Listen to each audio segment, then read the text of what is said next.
YouTube channel अभी learning point पे स्वागत है।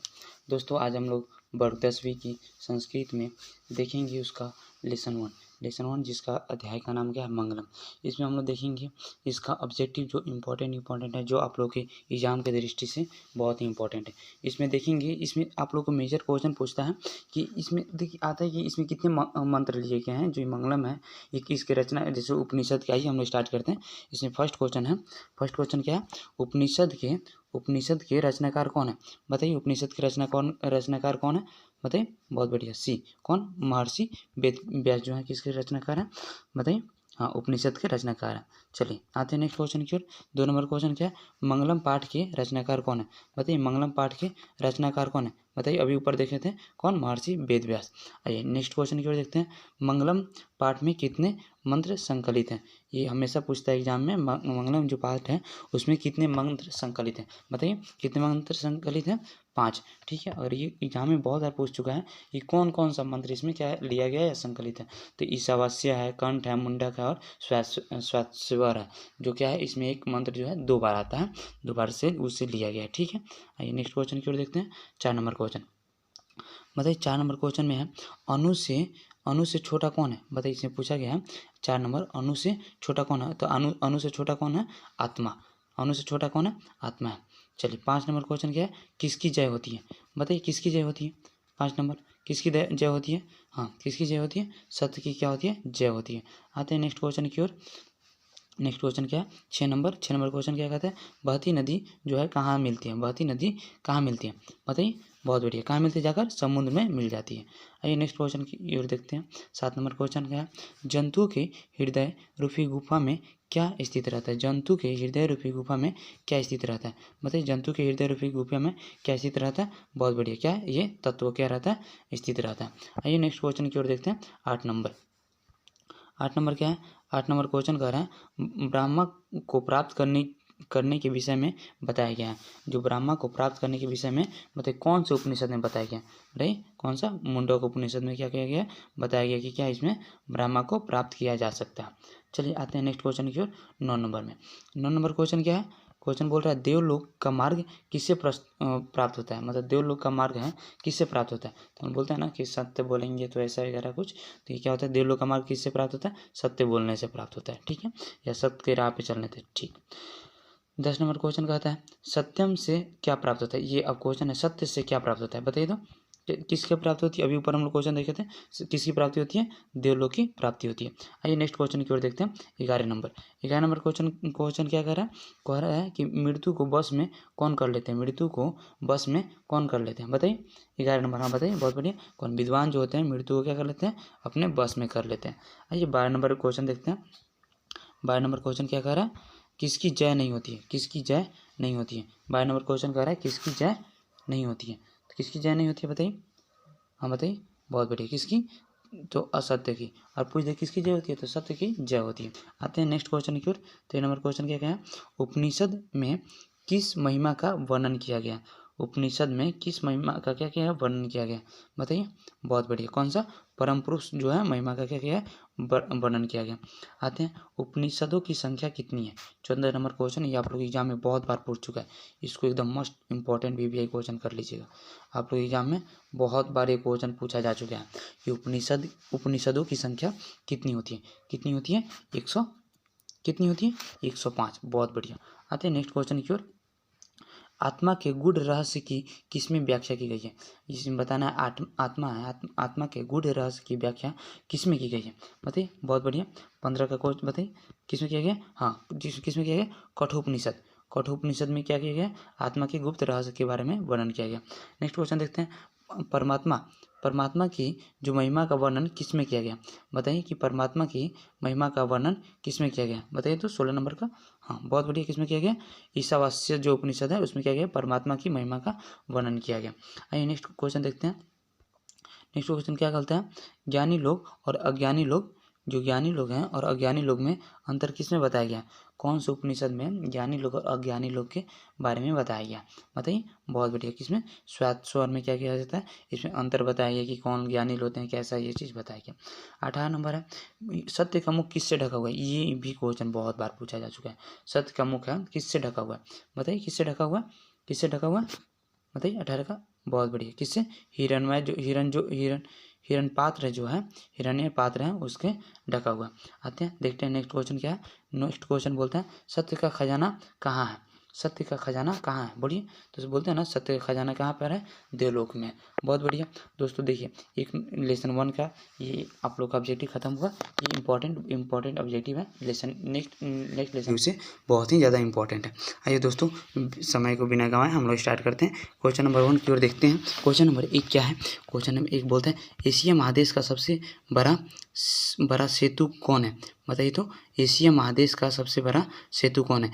ऑप्शन नंबर ए है अजय सेतु, बी विनय सेतु, सी गांधी सेतु और डी, सॉरी ये बी हो गया, यहाँ पे डी होगा, डी कौन सा? जवाहर सेतु। बताइए तो कौन सा सेतु है?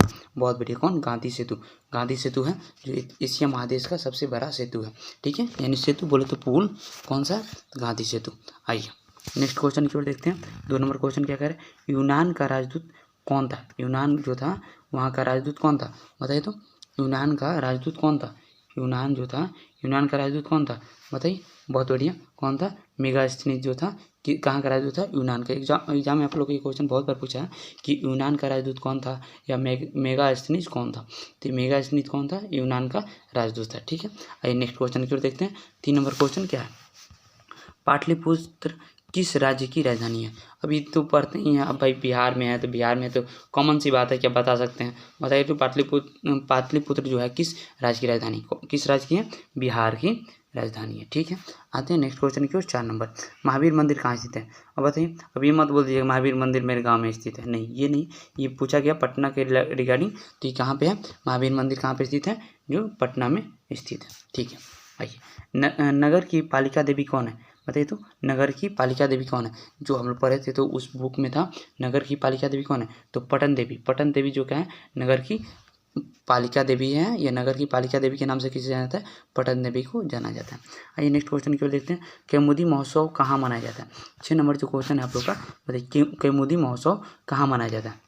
बहुत बढ़िया, बताइए कैमुदी महोत्सव कहाँ मनाया जाता है? हाँ, पाटलिपुत्र में क्या है? ये कैमुदी महोत्सव मनाया जाता है। आइए नेक्स्ट क्वेश्चन 7 नंबर क्वेश्चन देखते हैं।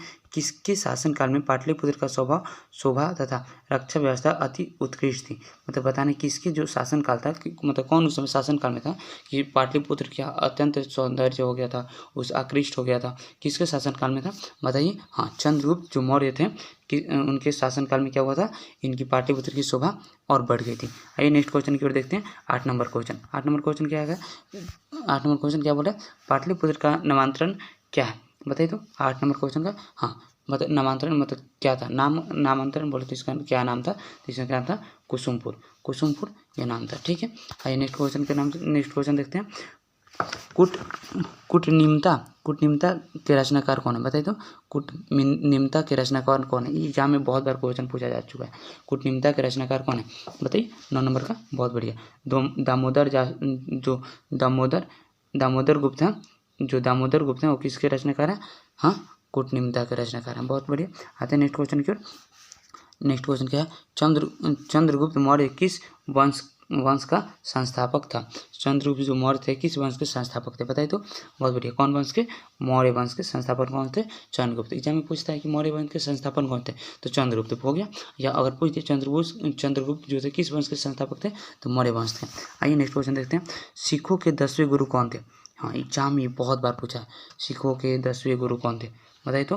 11 का, चलिए अब 3 को में ही बताइए, ABC बताइए, 3 को ही बताइए, चौथा ऑप्शन आपको नहीं दिख रहा। बहुत बढ़िया, कौन से थे?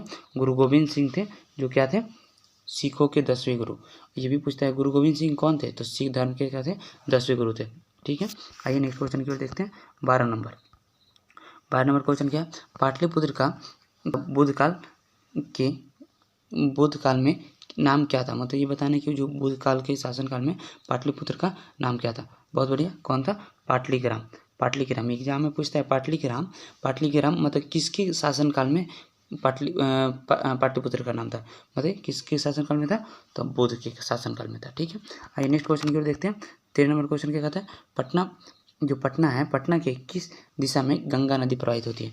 पटना के किस दिशा में गंगा नदी प्रवाहित होती है? बताइए तो। बहुत बढ़िया, किस दिशा में? उत्तर दिशा में क्या होती है? गंगा नदी प्रवाहित होती है। आइए नेक्स्ट क्वेश्चन 14 नंबर की ओर देखते हैं। किस काल में पटना का नाम देखिए किस काल में पटना का नाम पाटलिग्राम था। देखिए ऊपर ऑब्जेक्टिव देखे थे इसी हिसाब से। तो क्वेश्चन क्या है, किस काल में पटना का नाम पाटलिग्राम था, बताइए किस काल में था, बताइए। बहुत बढ़िया, ये बुद्ध के शासनकाल में था, उसका नाम क्या था, पाटलिग्राम था। आइए नेक्स्ट क्वेश्चन देखते हैं। बताइए गोलघर कहाँ स्थित है। आप लोग को दो ही ऑप्शन है, ए पटना, बी गया। गोलघर कहाँ स्थित है, बताइए बताइए बताइए। गोलघर कहाँ स्थित है, बताइए। हाँ कहाँ स्थित है, पटना में क्या है, गोलघर स्थित है। बहुत बढ़िया। आते हैं नेक्स्ट क्वेश्चन की ओर। पाटलिपुत्र का इतिहास, जो पाटलिपुत्र का इतिहास है कितना वर्ष पुराना है। एग्जाम में बहुत बार आया ये question, most most most BBI बोल लीजिएगा इस क्वेश्चन को। एग्जाम में आपको 10 बार भी पूछ दिया होगा। आप इसका प्रीवियस ईयर उठा के देखिएगा तो इस एग्जाम में बहुत बार पूछ दिया। कितना वर्ष पुराना है, तो 2500 वर्ष क्या पुराना है। किसका इतिहास, किसका इतिहास, पटना का इतिहास पुराना है। ठीक है। किस काल में पटना का नाम प्रसिद्ध हुआ, मतलब बताना कि पटना फेमस कब हुआ, कब प्रसिद्ध हुआ। तो मध्यकाल में जो था पटना क्या हुआ, फेमस हो गया। चलिए आते हैं नेक्स्ट क्वेश्चन के। गांधी सेतु पुल कहाँ स्थित है, बताइए तो कहाँ स्थित है। सासाराम में है या पहाड़पुर में है या आरा में है या पाटलिपुत्र में, बताइए। ये तो आप लोग बता दीजिएगा कहाँ पर है, पाटलिपुत्र में स्थित है। बहुत बढ़िया। आइए नेक्स्ट क्वेश्चन के। पटना शब्द की जो पटना शब्द की किस शब्द से उत्पत्ति हुई है, बताइए तो। पटना शब्द जो है किस शब्द से उत्पत्ति हुई है, बताइए। कौन कौन, बताइए। या पतनाथ से या पतनाथ से या पतनाथ, बताइए किससे उत्पत्ति होती है। तो ये पतनाथ है, पतनाथ। ठीक है, ध्यान रखिएगा वर्ड में, पतनाथ से क्या हुई है, पटना शब्द की उत्पत्ति हुई है। आइए नेक्स्ट क्वेश्चन देखते हैं। नेक्स्ट और अंतिम क्वेश्चन इस चैप्टर का।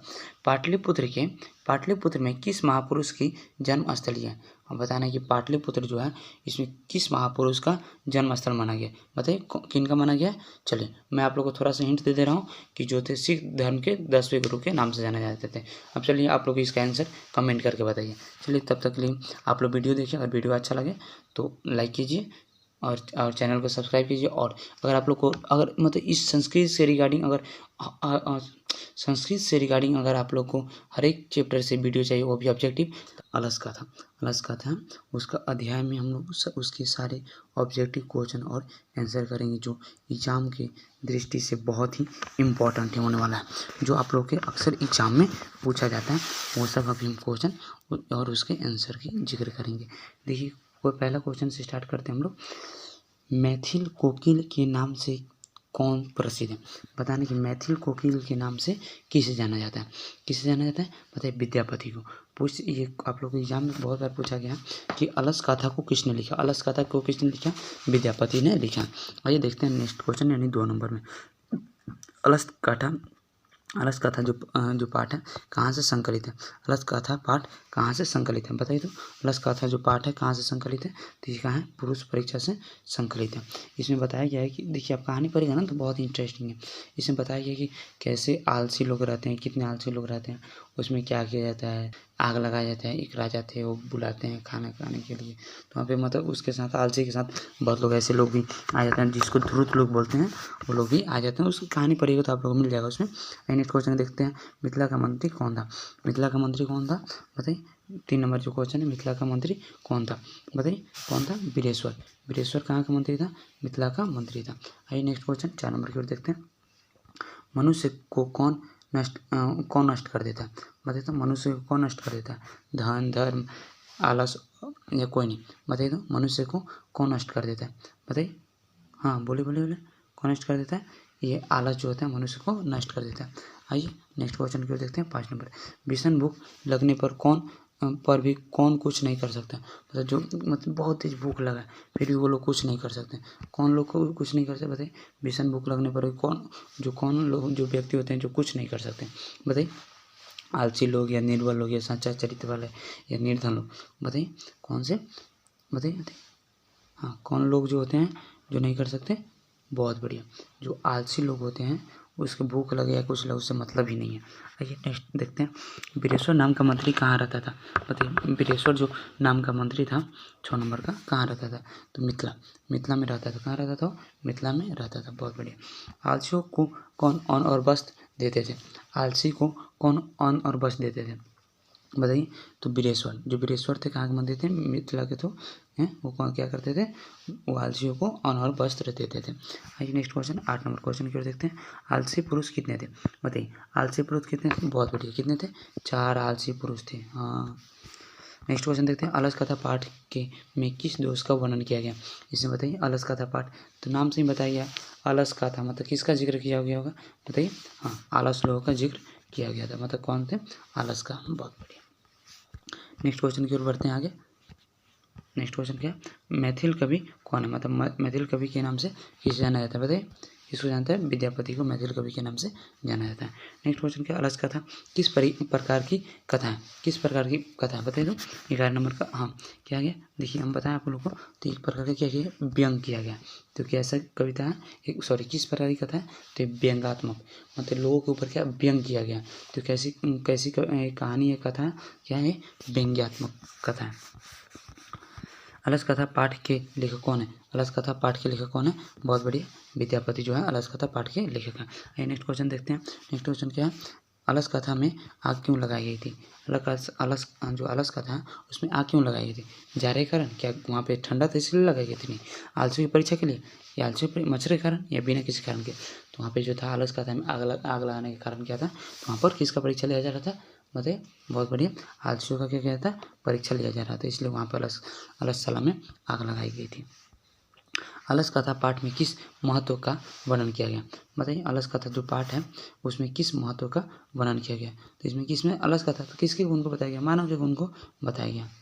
आइए नेक्स्ट क्वेश्चन देखते हैं। गरीबों और अनाथों को प्रतिदिन कौन भोजन कराते थे, बताइए। गरीबों और अनाथों को प्रतिदिन भोजन कौन कराते थे, बुद्धिवीर, कर्मवीर, बताइए, या धर्मवीर या वीरेश्वर। तो जो वीरेश्वर थे गरीबों को भोजन और अन्न और वस्त्र दान करते थे, कौन थे, वीरेश्वर। कहाँ के मंत्री थे, हाँ मिथिला के, बहुत बढ़िया। करुणिक के बिना किसकी गति नहीं होती, करुणिक के बिना किसकी गति नहीं होती, बताइए। तो हाँ करुणिक मतलब जो दया दृष्टि वाले लोग होते हैं उनके बिना किसकी गति, और वो लोग ना रहे तो आलसियों कोई घर है, ठिकाना है, नहीं है ना, तो क्या किसकी गति नहीं होती, आलसियों की गति नहीं होती। चलिए, अलस कथा में लगी आग को देखकर कौन भाग गए, तो अलस कथा में जो आग लगाई अलसशाला जो था उसमें आग लगाई गई थी, तो कौन लोग भाग गए थे, बताइए। तो 17 का, अलसशाला में आग देखकर, मतलब आग को देखकर कौन भाग गए थे, बताइए। 17 का, बहुत बढ़िया, कौन भाग गए थे, हाँ कौन भाग गए थे, बोलिए, बी, यानी दूर के लोग क्या गए थे, भाग गए थे। बहुत बढ़िया। इस चैप्टर में दोस्त इतना ही क्वेश्चन था, तब तक के लिए आप लोग देखिए। अगर आप लोगों को अगर लेसन 1, 2, 3 का भी वीडियो, मतलब लेसन 1, 2 का ऑब्जेक्टिव अगर चाहिए तो आप लोग प्लेलिस्ट में जाइए, प्लेलिस्ट में जाइएगा संस्कृत क्लास 10, तो वहाँ पे आप लोग देख सकते हैं संस्कृत में A to Z, मतलब आप लोग को जितने भी चैप्टर हैं उसमें आप लोग को मिल जाएगा। धीरे धीरे करके आप लोग को हर एक चैप्टर की सारी इंपॉर्टेंट ऑब्जेक्टिव मिलेगी।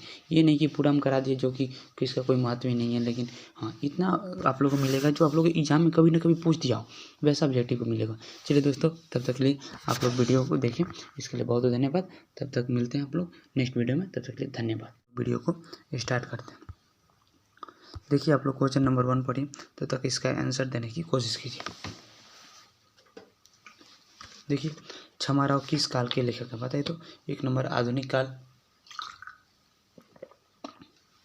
2 नंबर मध्यकाल, 3 नंबर प्राचीन काल, और 3 नंबर उपयुक्त में से कोई नहीं। बताना छमाराव जो है किस काल के लेखक है, बताइए। तो हाँ बोलिए, किस काल के लेखक है, बोलिए 1 नंबर में, हाँ कौन, किस काल के, आधुनिक काल के लेखक कौन है, छमाराव लेखक है। चले जाते हैं, टाइम को हम लोग बिना गवाएं। 2 नंबर क्वेश्चन देखते हैं। पुरुष और नारियों के सहयोग में किनकी गाड़ी चलती है, पुरुष और नारियों के सहयोग से किसकी गाड़ी चलती है, बताइए। पुरुष और नारियों के सहयोग से किसकी गाड़ी चलती है, बताइए। बहुत बढ़िया, 2 का किसका चलता है, डी, किसका, समाज की, मतलब पुरुष और नारी रहते हैं तो समाज रूपी गाड़ी चलती रहती है, ठीक है। आइए नेक्स्ट क्वेश्चन की, यानी 3 नंबर क्वेश्चन देखते हैं। कंपन राय की रानी कौन थी, कंपन राय की रानी कौन थी, बताइए। कौन थी, गंगा देवी। गंगा देवी किन की रानी थी, गंगा देवी किन की रानी थी, कंपन राय की रानी थी। चलिए आइए नेक्स्ट क्वेश्चन देखते हैं। इंद्राणी का वर्णन किस वेद में किया गया, बताइए। इंद्राणी का वर्णन किस वेद में किया गया, बहुत बढ़िया, किसमें, सामवेद में इंद्राणी का वर्णन किया गया। आइए देखते हैं नेक्स्ट क्वेश्चन की ओर। मीरा लहरी की लेखिका कौन है, जो मीरा लहरी है उसकी लेखिका कौन है, जो मीरा लहरी है उनकी लेखिका कौन है, बताइए। 5 का, बहुत बढ़िया, पंडित छमाराव। पंडित छमाराव जो है उनके क्या है, मीरा लहरी के लेखिका हैं, पंडिता छमाराव हैं, ठीक है। उसकी लेखिका है। आइए नेक्स्ट क्वेश्चन की ओर देखते हैं। नेक्स्ट क्वेश्चन क्या है, संस्कृत साहित्य लेखिका पाठ में किसके महत्व का वर्णन किया गया। जो संस्कृत साहित्य लेखिका है पाठ में किसके महत्व का वर्णन किया गया, बताइए किसके महत्व का। तो हाँ, किसके महत्व का, औरत के महत्व का वर्णन किया गया। देखिए औरत और मतलब यहाँ किया गया, उसमें किसका वर्णन किया गया, औरत का वर्णन किया गया। आधुनिक संस्कृत साहित्य लेखिका के में कौन प्रसिद्ध है, बताइए तो। आधुनिक संस्कृत साहित्य लेखिका में कौन प्रसिद्ध है, बताइए। बहुत बढ़िया, 7 का कौन प्रसिद्ध है, पंडिता छमाराव जो है क्या प्रसिद्ध है। आइए नेक्स्ट क्वेश्चन में देखते हैं। शंकर चरित्रम की रचना किसने की। शंकर चरित्रम है की रचना किसने की, बताइए तो। 8 का, बताइए। बहुत बढ़िया, 8 का डी, किसने की, पंडिता छमाराव ने इनकी रचना की। आइए नेक्स्ट क्वेश्चन देखते हैं। लौकिक संस्कृत साहित्य में 40 कविताओं में प्रथम कल्पा थी। प्रथम कल्पा कौन थी, बताइए तो। लौकिक संस्कृत साहित्य में, बताइए। हाँ, क्वेश्चन नंबर कितना है, 9 का, बताइए कितनी थी, मतलब कौन थी बताइए। विजयांका, जो विजयांका थी, ठीक है। नेक्स्ट क्वेश्चन देखते हैं। ऋग्वेद में कितनी महिलाओं का वर्णन किया गया। जो ऋग्वेद था, ऋग्वेद में कितनी महिलाओं का वर्णन किया गया, बताइए तो। ऋग्वेद में कितनी महिलाओं का वर्णन किया गया, बोलिए। 10 नंबर क्वेश्चन में ऋग्वेद में कितनी महिलाओं का वर्णन किया गया, 10 नंबर, बोलिए। हाँ, कितनी महिलाओं का, बहुत बढ़िया। ये आप लोग एग्जाम में बहुत बार पूछा गया, 24 महिलाओं का वर्णन किया गया। अब देखिए नेक्स्ट क्वेश्चन। अर्थवेद में कितनी महिलाओं का वर्णन किया गया। ऋग्वेद में 24, अर्थवेद में बताइए कितनी, 5, बहुत बढ़िया। आइए नेक्स्ट क्वेश्चन देखते हैं। 12 नंबर क्वेश्चन क्या बोले, अच्युत राय की रानी कौन है, बताइए तो। अच्युत राय की रानी कौन है, बताइए। 12 नंबर का, बताइए। 12 नंबर की, बताइए। 12 नंबर का कौन है, तिरुमलम्बा जो है उनकी रानी है, ठीक है। कौन युग में मंत्रों की दर्शिका, न केवल ऋषि बल्कि ऋषिका भी थी। किस युग में, बताइए किस युग में बताया गया कि दर्शिका न तो केवल क्या थे, ऋषि थे, बल्कि ऋषिका भी थी, बताइए कौन। 13 नंबर, बोले। 13 का बहुत वैदिक जो युग था उसमें बताया गया था, ठीक है। तो उसमें न तो केवल ऋषि रहेंगे लेकिन ऋषिका भी रहेंगे, ठीक है। आइए 14 नंबर नेक्स्ट क्वेश्चन की बात है। नेक्स्ट क्वेश्चन क्या करें, याज्ञवल्क्य ने अपनी पत्नी को क्या शिक्षा दी थी। याज्ञवल्क्य जो थे वो अपनी पत्नी को क्या शिक्षा दिए थे, बताइए तो। 14 की डी, कौन थे, आत्मोत की शिक्षा दी थी, ठीक है। उसने किसकी शिक्षा दी थी, आत्मोत की शिक्षा दी थी। आइए 15 नंबर क्वेश्चन देखते हैं। 15 नंबर क्वेश्चन क्या करें, मधुरा विजयम महाकाव्य की रचना किसने की, बताइए। मधुरा विजयम जो है महाकाव्य है उसकी रचना किसने की, बताइए। 15 नंबर का, हाँ किसने की, बोलिए। 15 नंबर किसने की, हाँ गंगा देवी जो थे उसकी रचना की, किसका, मधुरा विजयम महाकाव्य का रचना की थी, ठीक है। नेक्स्ट क्वेश्चन देखते हैं। नेक्स्ट क्वेश्चन क्या, नेक्स्ट क्वेश्चन है भद्राम्बिका परिणय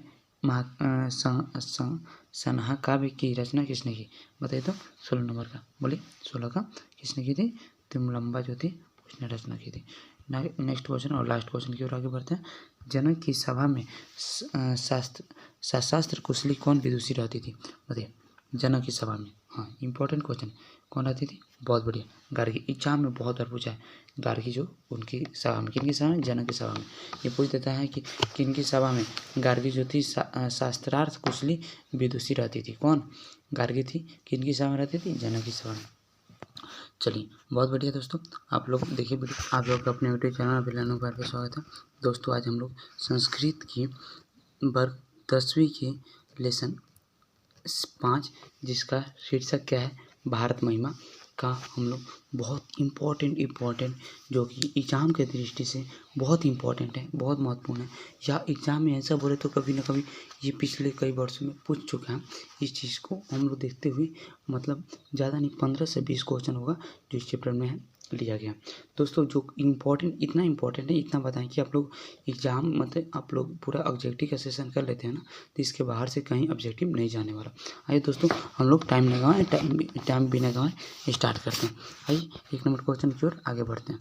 क्वेश्चन नंबर क्या है, क्वेश्चन नंबर 1 जो है इसमें बोला गया है पुराण के रचनाकार कौन है, बताइए तो। पुराण के रचनाकार कौन है, बताइए कौन है, बताइए। क्वेश्चन नंबर देखिए हम लोग कौन सा लेसन 5 का पढ़ रहे हैं। बताइए कि पुराण के रचनाकार कौन है, बताइए। हाँ बताइए कौन सा है। आप लोग भी ट्राई कीजिए कौन सा, सी यानी कौन, महर्षि वेदव्यास जो है पुराण के रचनाकार है। आइए नेक्स्ट क्वेश्चन की ओर देखते हैं। किसकी महिमा सर्वत्र गाई जाती है, तो किसकी महिमा सर्वत्र गाई जाती है, ये इसमें बताना है कि किसकी महिमा जो है, किसकी महिमा जो हमेशा कभी न कहीं गाई जाती है, तो भारत की महिमा सभी जगह गाई जाती है।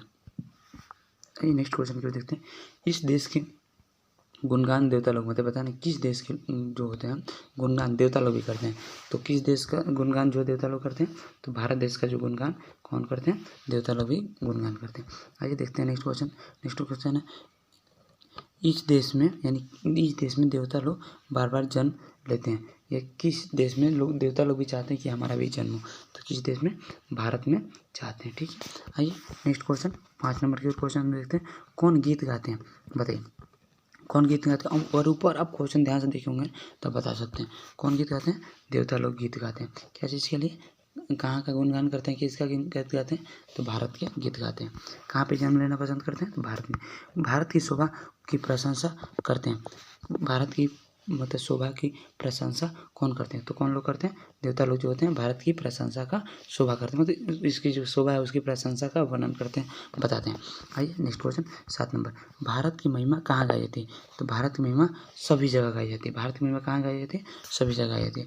आइए नेक्स्ट क्वेश्चन देखते हैं। भारत भूमि किससे सेवित है, मतलब भारत भूमि किससे सेवित है, बताइए। 8 का बहुत बढ़िया, किससे सेवित है, सागर से सेवित है, या पर्वत से, या झरना से, या सभी से। हाँ ये जो है भारत की भूमि जो है सभी से सेवित है, मतलब ये जो भारत की भूमि है सबसे क्या होता है, सबसे इसे सेता है, सबसे ये जो है सबको सेवता है, यानी सागर भी, पर्वत भी, झरना भी, ये सब क्या करते हैं, भारत की भूमि को सेवते हैं, ठीक है। आइए नेक्स्ट क्वेश्चन की ओर देखते हैं। जगत का गौरव कौन है, जगत का गौरव कौन है, बताइए। 9 नंबर का, जगत का गौरव कौन है, तो कौन है, भारत जो है जगत का गौरव है। आइए नेक्स्ट क्वेश्चन की ओर देखते हैं। नेक्स्ट क्वेश्चन क्या है, भारत महिमा पाठ का प्रथम पद या श्लोक कहाँ से संकलित है, जो उसमें पहला जो पद लिया गया है या श्लोक बोले तो वो कहाँ से लिया गया है, बताइए। कहाँ से लिया गया, भगवत पुराण से, जो कहाँ से लिया गया, भगवत पुराण से इसको लिया गया, कहाँ से लिया गया, भगवत पुराण से लिया गया। आइए नेक्स्ट क्वेश्चन देखते हैं। 11 नंबर क्वेश्चन क्या कहता है, भारत महिमा का आधुनिक पद किसने रचा, जो आधुनिक पद है भारत महिमा का उसको किसने रचा, बताइए। 11 का, हाँ अध्यक्षों ने, किसने रचा, बताइए। चलिए हम आप लोग को छोड़ देते हैं, ये आप लोग इसको क्या करेंगे, इसका आंसर कमेंट में हमको बताएंगे। आइए नेक्स्ट क्वेश्चन की ओर देखते हैं। 12 नंबर, हमारी भारतीय धारा कैसी है, बताइए। 12 का, हमारी भारतीय धारा कैसी है, तो विशाल है, हमारी जो भारत की धारा है, धरातल है, कैसी है, विशाल है, बहुत बड़ा है। जगत का गौरव जो है कैसा है, जगत का गौरव कैसा है, बताइए कैसा है।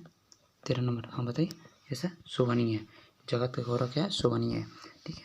14 नंबर क्वेश्चन देखते हैं। जाति धर्म के भेद से युक्त लोग भारत में क्या वहन करते हुए रहते हैं, मतलब जाति भी है भेद, जाति धर्म से भेद से युक्त लोग भारत में क्या वहन करते हैं, क्या कला करते हैं, नहीं, एकता, एकता करते हैं, मतलब भारत में कुछ भी है उससे मतलब नहीं है, लेकिन यहाँ पे क्या है, यूनिटी, एकता क्या है भारत में देखने को मिलती है। देवता क्या गाते हैं, बताइए। देवता क्या गाते हैं, गीत गाते हैं, बहुत बढ़िया। देवता क्या गाते हैं, गीत गाते हैं। चलिए दोस्तों ये रहा हम लोग का लास्ट आखिरी क्वेश्चन था। चलिए दोस्तों आप लोग का एग्जाम का डेट आ गया। चलिए आप लोग अपना एकदम पढ़ाई को कंटिन्यू रखते रहिए, एकदम मतलब क्या बोलते हैं कि डिप्रेस माइंड से पढ़ाई नहीं करनी, एकदम शांत मन से पढ़ना।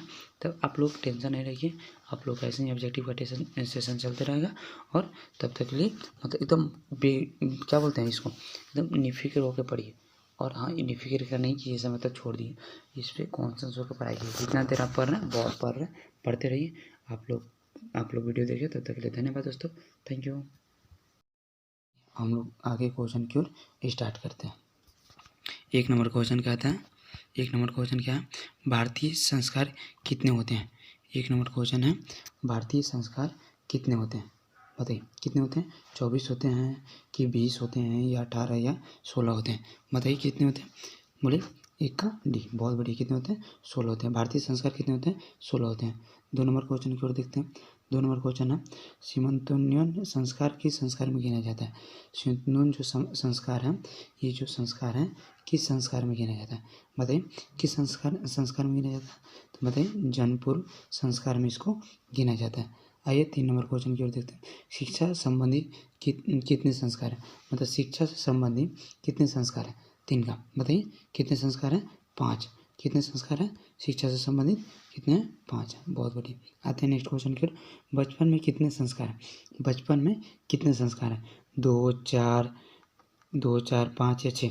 बताइए बचपन में कितने संस्कार है? बोलिए कितने संस्कार है? कितने? 4 नंबर का बोलिए।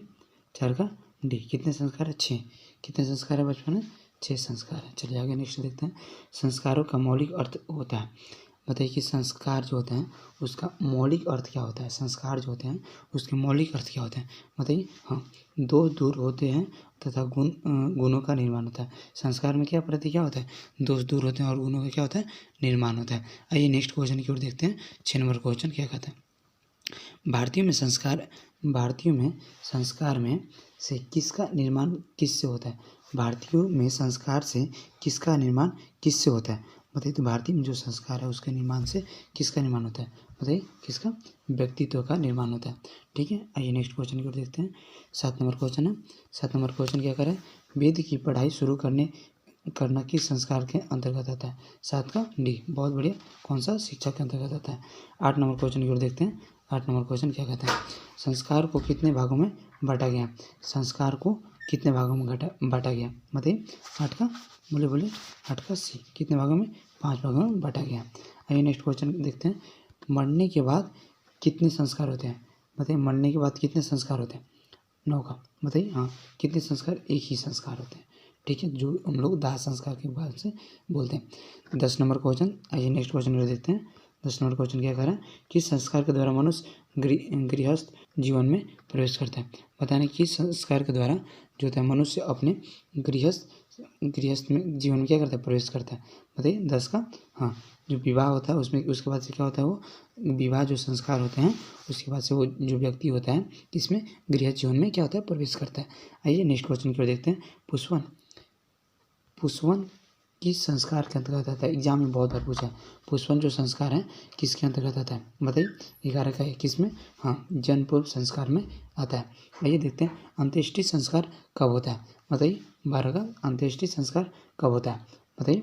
12 का मरने के उपरांत यानी मरने के बाद होता है। अंत्येष्टि मतलब अंत यानी मरने के बाद, इससे भी कह सकते हैं। ठीक है। आइए नेक्स्ट क्वेश्चन देखते हैं। 13 नंबर क्वेश्चन क्या कहता है? अक्षर आरंभ करना किस संस्कार के अंतर्गत आता है? अक्षर आरंभ करना किस संस्कार के अंतर्गत आता है? 13 का। बताइए। 13 का हाँ बोलिए। 13 का किस संस्कार? शिक्षक। देखिए इसमें क्या होता है? शिक्षा के अंतर्गत आता है। तो अक्षर आरंभ यानी क्या कर रहे हैं हम लोग? ज्ञान चीज मतलब किस चीज़ की मतलब क्या करें? जानकारी ले रहे हैं। तो किसके अंतर्गत आता है? शिक्षा के अंतर्गत। आइए 14 नंबर देखते हैं। ये आप लोग को एग्जाम में बहुत बार पूछा, मोस्ट इंपॉर्टेंट, इसको समझ ले। PVI बहुत इंपॉर्टेंट है।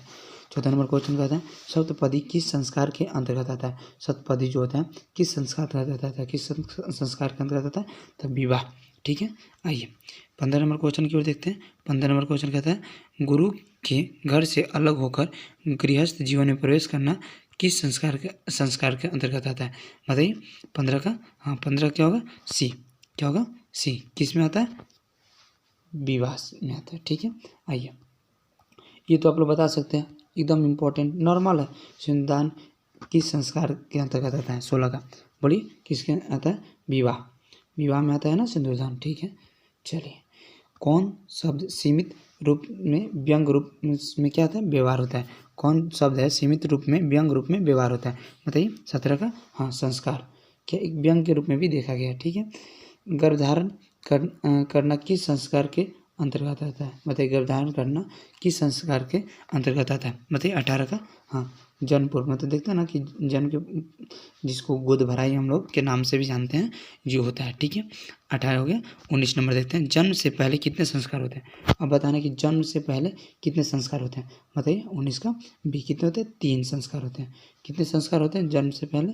बताइए कितने होते हैं? 3 संस्कार होते हैं। ठीक है। आइए नेक्स्ट क्वेश्चन की ओर देखते हैं। गृहस्थ में कितने संस्कार होते हैं? 20 नंबर। गृहस्थ में कितने संस्कार होते हैं? बताइए।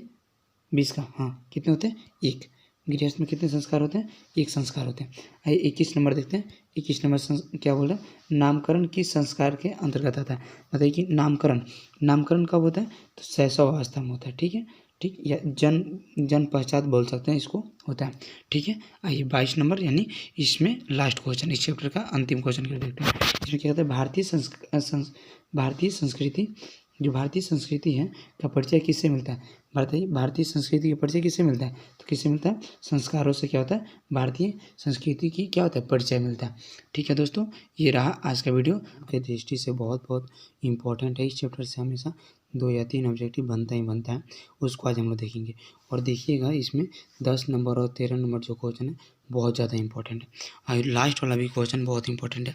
आइए हम लोग बिना वीडियो को स्किप किए स्टार्ट करते हैं। आइए 1 नंबर क्वेश्चन देखते हैं। 1 नंबर क्वेश्चन क्या बोल रहे हैं? 1 नंबर क्वेश्चन, नीति श्लोक के रचनाकार कौन है? बताइए, नीति श्लोक के रचनाकार कौन है? बताइए कौन है? महात्मा विदुर। महात्मा विदुर जो है नीति श्लोक के रचनाकार है। ये एग्जाम में पूछता है महात्मा विदुर किसके रचनाकार है? तो नीति श्लोक के रचनाकार है। आइए 2 नंबर क्वेश्चन की ओर देखते हैं। विदुर नीति से संकलित पाठ का नाम क्या है? देखिए, विदुर नीति से यहीं पे पूछ दिया। तो विदुर नीति से जो संकलित है, विदुर नीति से संकलित पाठ का क्या नाम है? बताइए तो। विदुर नीति से संकलित पाठ का नाम क्या है? तो क्या कौन सा? नीति श्लोक है। ठीक है, आइए 3 नंबर क्वेश्चन की देखते हैं।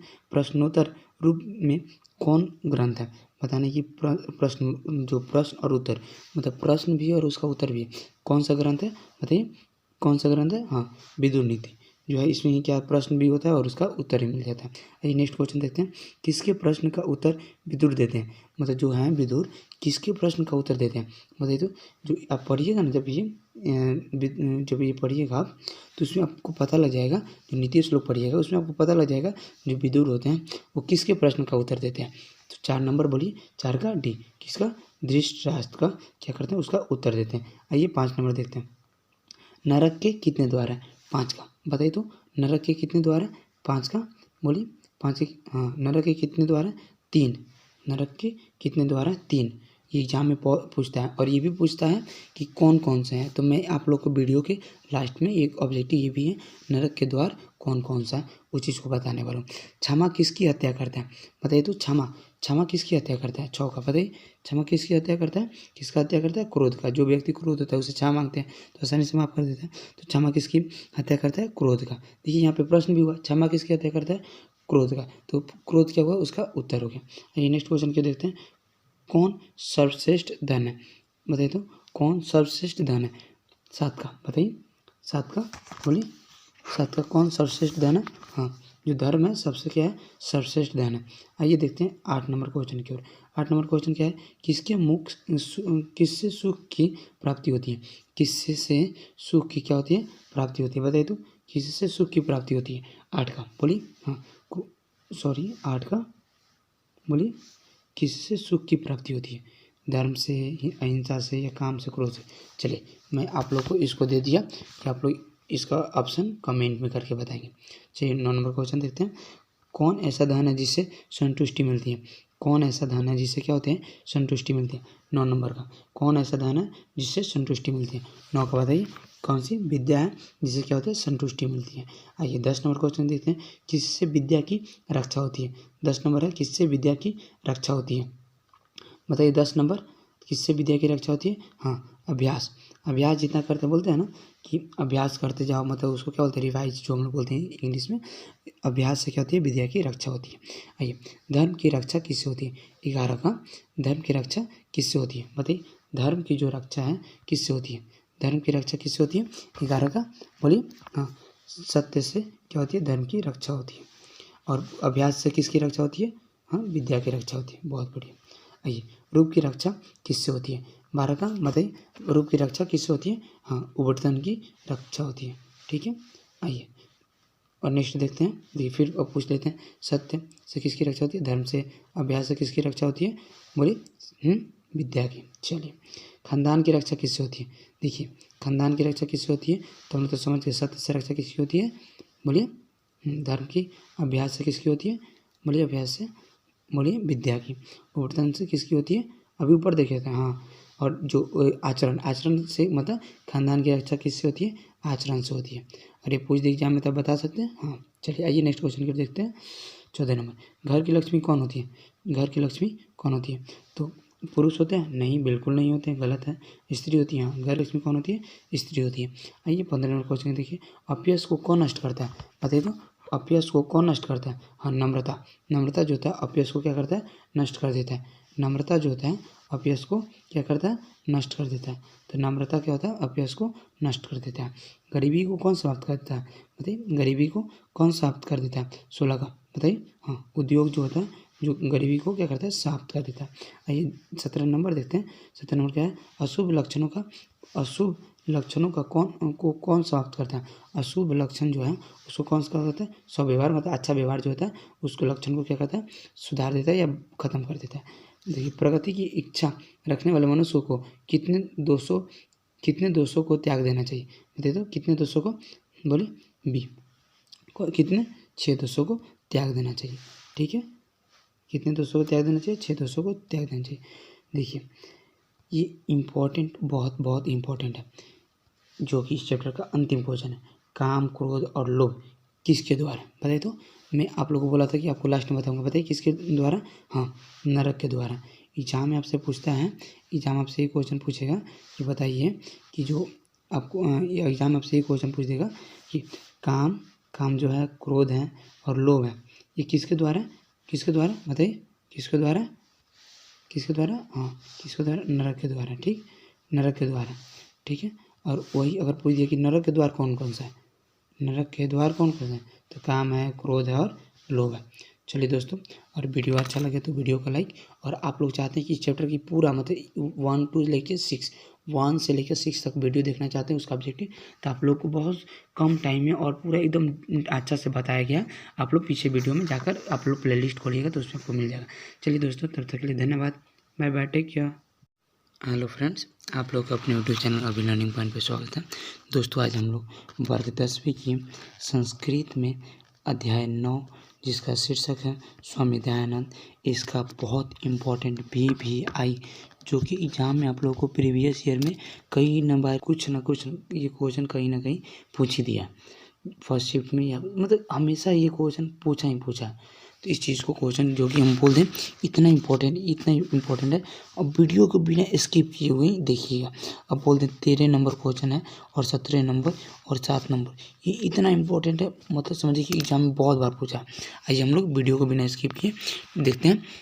चलिए शुरू करते हैं। आर्य समाज की स्थापना किस नगर में हुई थी? बोले तो, आर्य समाज की जो स्थापना हुई थी किस नगर में हुई थी? बोलिए, किस नगर में हुई थी? हाँ, मुंबई में हुई थी। चलिए आइए 2 नंबर क्वेश्चन की ओर देखते हैं। स्वामी दयानंद जो थे, स्वामी दयानंद का जन्म किस ग्राम में हुआ था? स्वामी दयानंद का जन्म जो हुआ था किस गाँव में? टंकारा जो था उस गांव में हुआ था। आइए देखते हैं नेक्स्ट क्वेश्चन के, आर्य समाज की स्थापना कब हुई थी? बोलो ना, ये इंपॉर्टेंट है, बहुत इंपॉर्टेंट है, बहुत बार पूछा जा सकता है। आपको यहाँ पे मिला, फिर हिस्ट्री में ये चीज़ मिलेगा ही मिलेगा। बताइए, आर्य समाज की स्थापना कब हुई थी? बोलिए, हाँ कब हुई थी? बोलिए, 3 का, बस बहुत बढ़िया, 1875 में हुई थी। आइए देखते हैं, मूल शंकर किनका नाम था? 4 का बोलिए, मूल शंकर किनका नाम था? बोलिए 4 नंबर, हाँ बोलिए 4 का, ये हाँ स्वामी दयानंद, ये बहुत बार पूछा है। स्वामी दयानंद का नाम क्या था? मूल शंकर किसका नाम था? स्वामी दयानंद का। स्वामी दयानंद कौन थे? मूल शंकर कौन थे? स्वामी दयानंद थे। ठीक है, ये देखते हैं नेक्स्ट क्वेश्चन की ओर। आर्य समाज के संस्थापक कौन थे? ये भी बहुत बार पूछा है। आर्य समाज के संस्थापक कौन थे? बताइए, स्वामी दयानंद जो थे आर्य समाज के क्या थे? संस्थापक थे। ये नेक्स्ट क्वेश्चन देखते हैं, हिंदू समाज को छोड़कर किसने धर्मांतरण अपनाया? हिंदू समाज को छोड़कर किसने धर्मांतरण अपनाया? बताइए तो, 6 का बोलिए, हाँ दलित जो थे धर्मांतरण अपनाए थे। आइए देखते हैं, स्वामी दयानंद का जन्म हुआ था, कब हुआ था? बताइए तो, स्वामी जो दयानंद थे उनका जन्म कब हुआ था? बताइए 7 का बोलिए, 7 का, हाँ कब हुआ था? 1824 में। बहुत बढ़िया, 1824 में किनका जन्म हुआ था? स्वामी दयानंद का। चलिए आते हैं नेक्स्ट क्वेश्चन की ओर। 8 नंबर क्वेश्चन क्या है? स्वामी दयानंद के माता पिता किसके उपासक थे? 8 का बोलिए, किसके उपासक थे? शिव का, भगवान शिव का क्या थे? उपासक थे, यानी उनकी पूजा अर्चा करते थे। स्वामी दयानंद का निधन कब हुआ था? स्वामी दयानंद का निधन कब हुआ था? बताइए, 1883 ईस्वी में हुआ था। चलिए आइए नेक्स्ट क्वेश्चन में देखते हैं, स्वामी दयानंद कौन थे? स्वामी दयानंद कौन थे? 10 नंबर क्वेश्चन क्या है? स्वामी दयानंद कौन थे? आर्य समाज के संस्थापक। ये एग्जाम पूछता है कि आर्य समाज के संस्थापक कौन थे? स्वामी दयानंद थे। आर्य समाज के संस्थापक कौन थे? स्वामी दयानंद थे। आइए नेक्स्ट क्वेश्चन की ओर देखते हैं। समाज सुधारक कौन थे? समाज को सुधारने के लिए कौन प्रेरित हुए थे? तो स्वामी दयानंद थे। ठीक है, आइए हो गया। 12 नंबर हम लोग देखते हैं। 12 नंबर क्वेश्चन क्या कर रहा है? स्वामी दयानंद का जन्म किस प्रांत में हुआ था? बताइए तो 12 का बोलिए। स्वामी दयानंद का जन्म किस प्रांत में हुआ था? 12 का बोलिए। 12 का हाँ, किस प्रांत में? गुजरात में हुआ था। ठीक है, आइए 12 का हो गया। 13 नंबर क्वेश्चन देखते हैं। सत्यार्थ प्रकाश किन की रचना है? सत्यार्थ प्रकाश किन की रचना है? बताइए तो स्वामी दयानंद की है। सत्यार्थ प्रकाश किन की रचना है? स्वामी दयानंद की है। आइए 14 नंबर देखते हैं। 14 नंबर क्वेश्चन क्या करा? किसके कहने पर स्वामी दयानंद वैदिक ग्रंथ का प्रचार? किसके कहने पर? सुनिए फिर से क्वेश्चन है, किसके कहने पर स्वामी दयानंद ने वैदिक ग्रंथ का प्रचार किया था? बताइए तो किसके कहने पर किया था? 14 नंबर का बोलिए। किसके कहने पर? बोलिए, किसके कहने पर किया था? हाँ, जो अमृतानंद थे इनके कहने पर क्या कहते? उनका वैदिक ग्रंथ का क्या कहते? प्रचार किए थे।